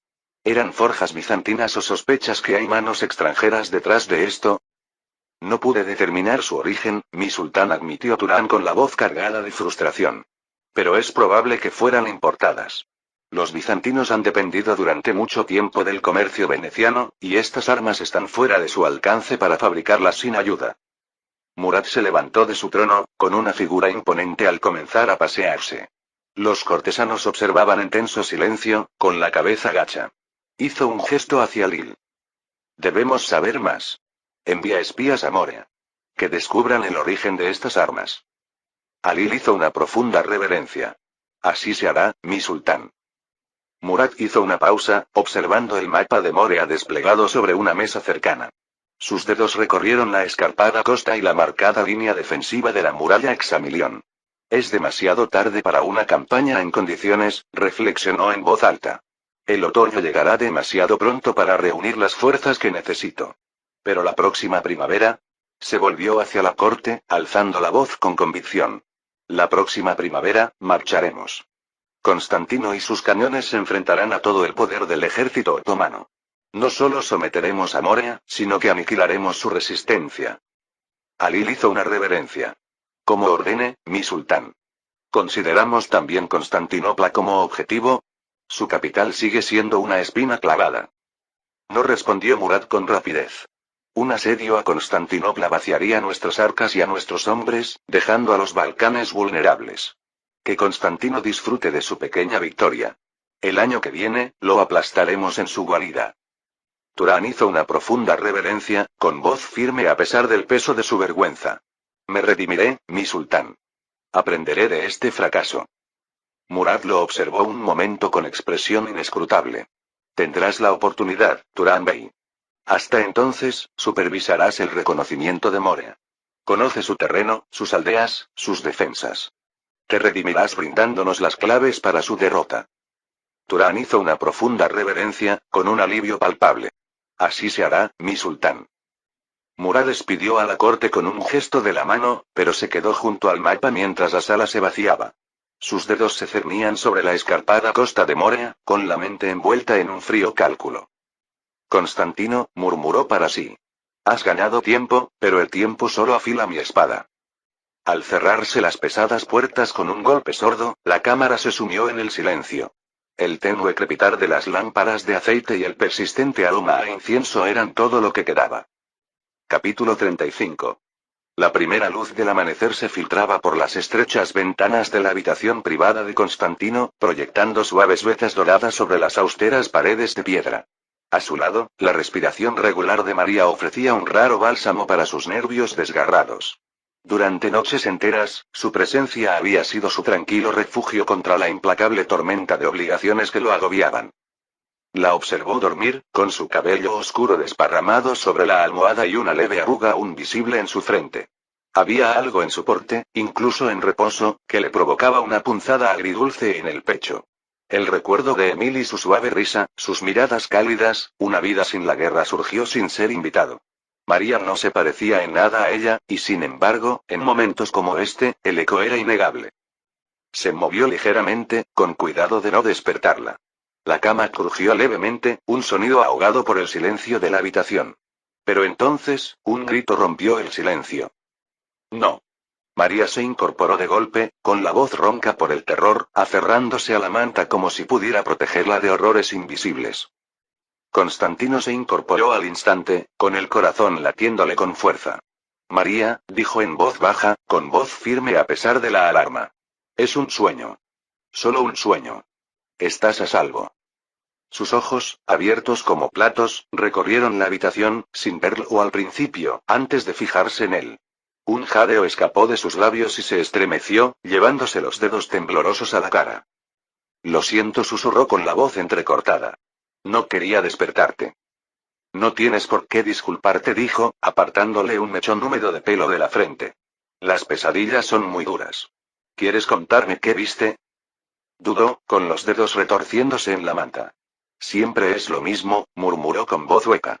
Los soldados, el fuego, los gritos, todo lo que amaba se reduce a cenizas. Se acercó más, atrayéndola a sus brazos con una dulzura que desmentía su fuerza de guerrero. Esos días ya pasaron, le aseguró en voz baja y firme. Aquí no te pasará nada malo, no mientras yo viva. María apoyó la cabeza en su pecho, su cuerpo temblando contra el suyo. Incluso despierto, se siente tan real. El calor de las llamas, el peso de la pérdida. ¿Cómo escapas de tus demonios, Constantino? Hizo una pausa, con la mano quieta en su espalda. Su pregunta, tan simple, la hirió profundamente. ¿Cómo escapó?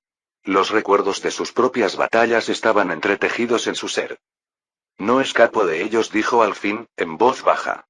Pero los enfrento pensando en lo que aún puedo proteger, a quién aún puedo proteger. Le ladeó la barbilla para que sus miradas se encontraran. Y recordando que incluso en las noches más oscuras, el amanecer sigue llegando. Los labios de María temblaron, y una leve sonrisa atravesó su dolor. Lo dices con tanta sencillez. No lo es, admitió con una leve sonrisa melancólica. La fuerza no es la ausencia de miedo. Es mantenerse firme incluso cuando el miedo intenta detenerte. Ella extendió la mano, rozando con los dedos la línea de su mandíbula, áspera por la barba incipiente. Me has demostrado que la bondad puede ser tan fuerte como cualquier espada. Y me has enseñado que la vulnerabilidad no es debilidad, respondió él, tomándole la mano y apretándola suavemente. Es un camino hacia la sanación. Su mirada se suavizó y se inclinó hacia adelante, rozando los labios con los de él en un beso ligero como una pluma. Nunca pensé que encontraría la paz en alguien como tú, susurró. Arqueó una ceja, un destello de picardía rompiendo la solemnidad. ¿Alguien como yo? Una guerrera. Una gobernante. Una déspota, dijo, con un tono más ligero. Pero eres más que eso. Y tú también, dijo con voz seria. Más que las sombras que te persiguen. Suspiró, acomodándose contra él una vez más, mientras la tensión de sus hombros se disipaba. Su mirada se posó en un libro desgastado en la mesita de noche, con las páginas ligeramente curvadas por el uso frecuente. ¿Te quedarás? Preguntó ella, con voz apenas audible. La abrazó con más fuerza, trazando círculos reconfortantes en su brazo. Siempre, dijo. Ni las batallas del día me apartan de esto. Sus labios se curvaron en una suave sonrisa. El día, murmuró. A veces temo lo que traerá. Miró hacia la ventana, donde los primeros rayos del sol iluminaban el horizonte. El día traerá lo que tenga que traer, dijo. Pero lo afrontaremos juntos. Su voz, aún con un matiz de incertidumbre, pero ahora más firme, rompió el silencio. Juntos, repitió. El sol de la mañana ya estaba muy por encima del horizonte cuando George Sprances encontró a Constantine en el estudio del castillo, inclinado sobre mapas de Morea. La pesada puerta de roble crujió al abrirse, y Constantine levantó la vista. La irritación se reflejó en su rostro antes de moderarla con un gesto cortés de asentimiento. George, dijo Constantine, señalando una silla cercana. ¿Qué te trae por aquí tan temprano? George inclinó la cabeza al entrar, cerrando la puerta suavemente tras él. Déspota, comenzó con tono cauteloso, creí prudente hablar con usted antes de que se reúna el consejo. Hay un asunto que considero que merece su atención. Constantino se recostó en su silla, juntando los dedos. ¿Alguna preocupación? Cuéntanosla. George dudó, su mirada penetrante se dirigió rápidamente hacia la puerta, como para asegurar su privacidad. Cuando volvió a hablar, su voz era baja y pausada. Se trata de María. Al oír su nombre, Constantino mantuvo la calma, aunque su mirada se agudizó. Continúa. Han empezado a circular rumores, dijo George, eligiendo las palabras con cuidado. Su presencia en sus aposentos privados no es ningún secreto. Y que la acompañe en cenas formales, sentada en el lugar que una vez perteneció a Teodora, hizo una pausa, asimilando el peso de la observación. Constantino inclinó levemente la cabeza, reconociendo la verdad. Tenía que llamar la atención. Lo fue, coincidió George con tono firme. Y ahora lo es. A muchos les parece que María está asumiendo el papel de su esposa, no solo en privado, sino ante el público. Es demasiado pronto, Constantino. El tribunal cuestiona la prudencia de un acuerdo tan informal. Constantino reflexionó un momento, golpeando ligeramente el borde de la mesa con los dedos. No cuestionan mi apego a ella, dijo finalmente con tono mesurado. Se preguntan qué significa para el reino. Exactamente, dijo George con la mirada fija. La presencia de María, aunque comprensible, empieza a eclipsar las expectativas que la corte tiene puestas en ti como gobernante. Hay alianzas que considerar, Constantino. Los matrimonios siempre han sido la base del poder en el imperio. Para algunos, esto hizo un gesto sutil, parece no solo impulsivo, sino temerario. Constantino se puso de pie, con movimientos pausados, y empezó a pasearse por la habitación. ¿Crees que no le veo el valor a una alianza? Preguntó con voz tranquila pero firme. Sé lo que un matrimonio puede asegurar. Tropas, riqueza, vínculos políticos. Sé el peso que conlleva. Entonces también sabes, dijo George, dando un paso al frente, que es el momento de actuar.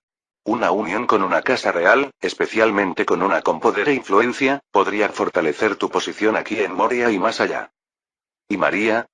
Preguntó Constantino con tono frío. La expresión de George se suavizó. María es una mujer excelente, déspota, y sin duda te brinda consuelo. Pero la corte solo ve lo que les muestras. Su presencia a tu lado, tampoco después de conocerla y sin un reconocimiento formal, genera incertidumbre.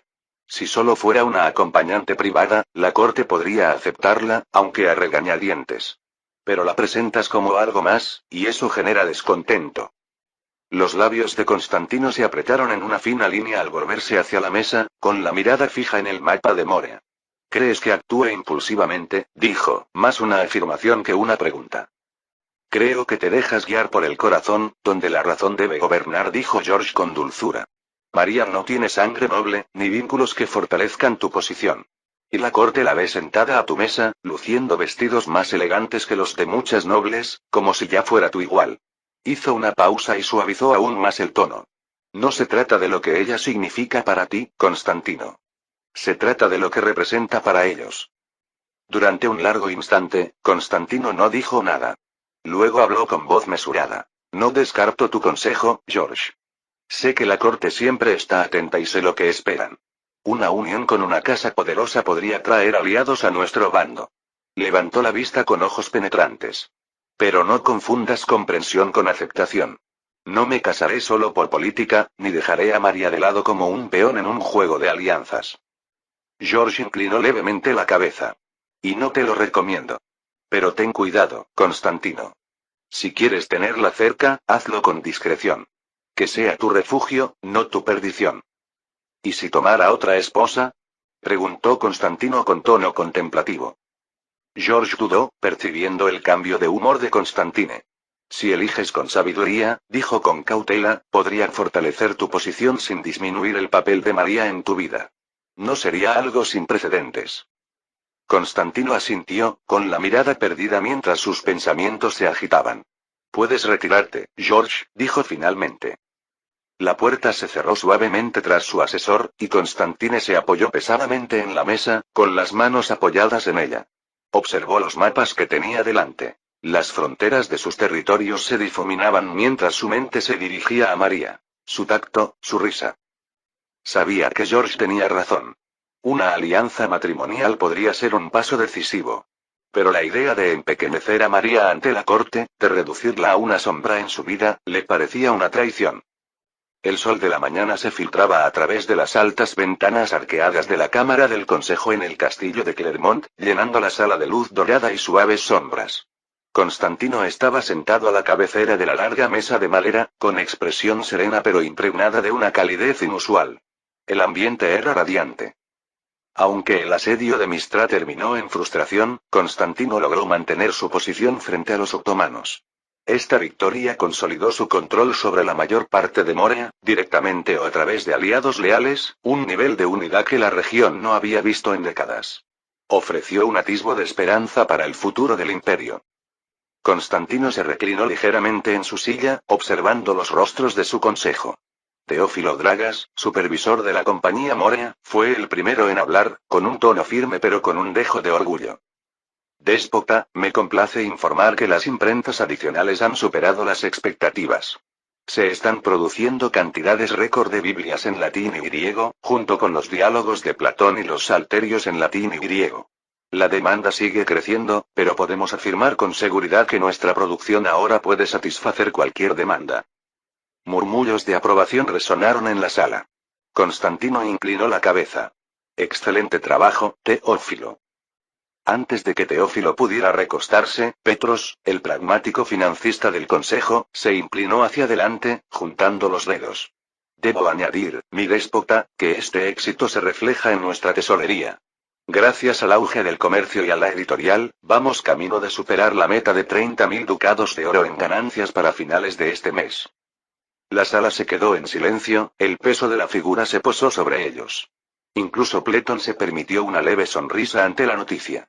Constantini asintió, asimilando el triunfo antes de responder. Un logro notable. Asegurémonos de que se reinvierta sabiamente. Georges Prances, siempre cauteloso, carraspeó. En efecto, déspota, los éxitos son innegables, pero debo llamar su atención sobre una creciente preocupación. La escasez en nuestros almacenes de grano está empeorando.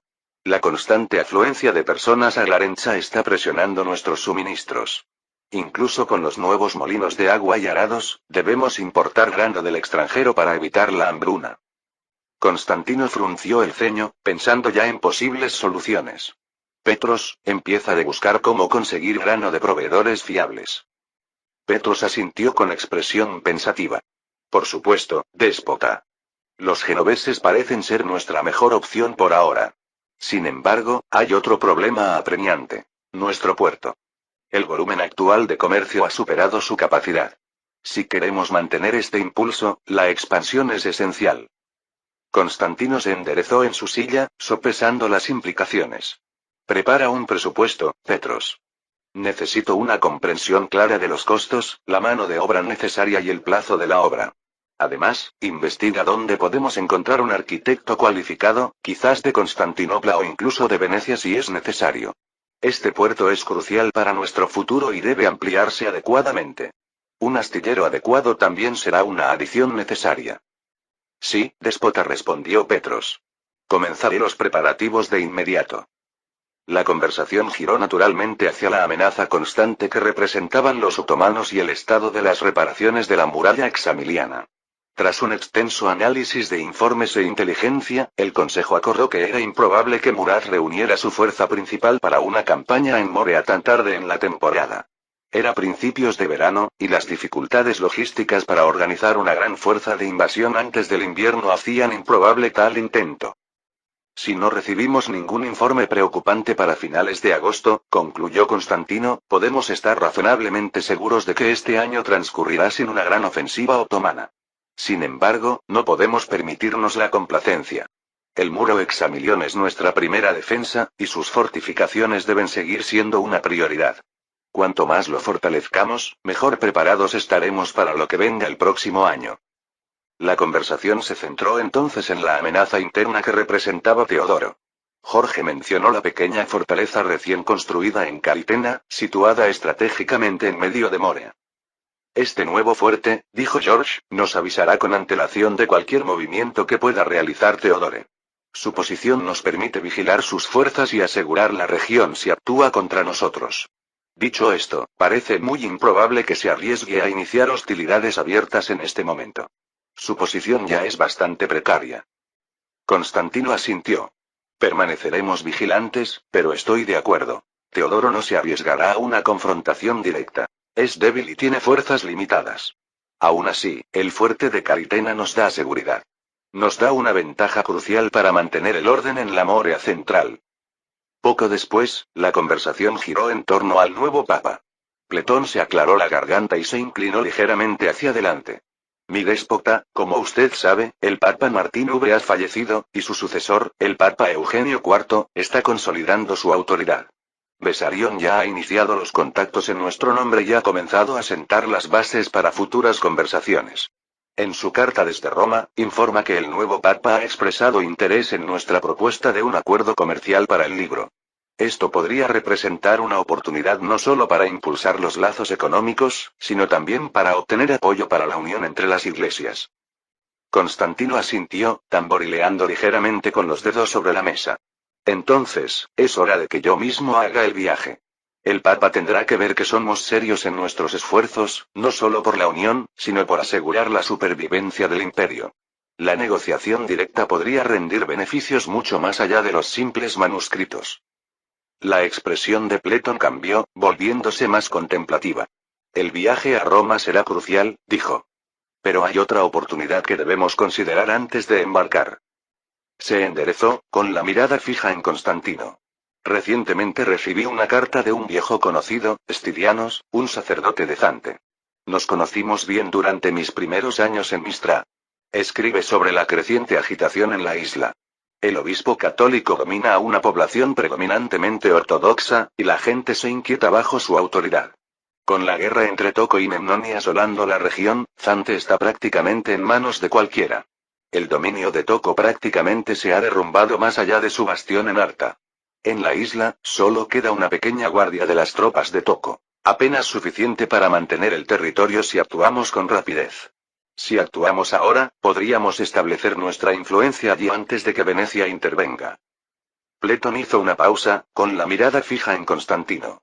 Este sacerdote, conociendo mis opiniones y contactos, se ha puesto en contacto con nosotros directamente. Cree que nuestra intervención podría estabilizar la isla y devolver el liderazgo ortodoxo al lugar que le corresponde. Constantino entrecerró los ojos mientras procesaba las implicaciones, con la mente acelerada. Antes de que pudiera hablar, George intervino con tono pausado. Zaquintos, dijo lentamente. Un punto de apoyo en el Jónico, tan cerca de Glarencha. Podría ser un trampolín vital para la expansión. Constantino asintió, mientras la idea cobraba forma. Exactamente. Si actuamos con rapidez, podremos navegar hasta allí, estabilizar la situación, asegurar el apoyo del sacerdote y tomar el control de la isla. Se recostó, pensativo. Desde allí, seguimos hacia Roma. Negociaré directamente con el Papa un posible acuerdo para publicar un libro y evaluaré su postura sobre la unión. Simultáneamente, podemos explorar la posibilidad de contratar mercenarios con los fondos que hemos reunido. Una compañía mercenaria fuerte podría reforzar nuestras defensas ante un posible ataque otomano el año que viene. Pletón se inclinó hacia adelante con expresión cautelosa. Un plan audaz, déspota, pero dime, ¿has consultado a tu hermano, el emperador? Tal acción podría exceder tu autoridad. Si Juan se siente menoscabado, puede que no apoye tus objetivos más ambiciosos. Constantino sostuvo su mirada, con voz serena pero firme. Ya he enviado un mensaje al emperador Juan, detallando nuestros planes, incluyendo las conspiraciones de nuestro hermano Teodoro. Sin embargo, aún no hemos recibido respuesta. Los rumores sugieren que los otomanos podrían estar cerrando el estrecho cerca de Constantinopla, lo que podría explicar el retraso. Por ahora, debemos actuar con decisión. El consejo intercambió miradas inquietas, pero asintió. No había lugar para la vacilación. La supervivencia del imperio dependía de su capacidad para aprovechar cada oportunidad. Constantino se levantó de su asiento. Su presencia era imponente. Avancemos en todos los frentes. Petros, George, Pletón, Theophilus, Andreas. Coordinen sus esfuerzos e infórmenme dentro de una semana. Hizo una pausa, recorriendo con la mirada la sala antes de continuar. Si para finales de agosto no vemos señales de movimiento de las fuerzas de Murat, procederemos con la expedición a Zante.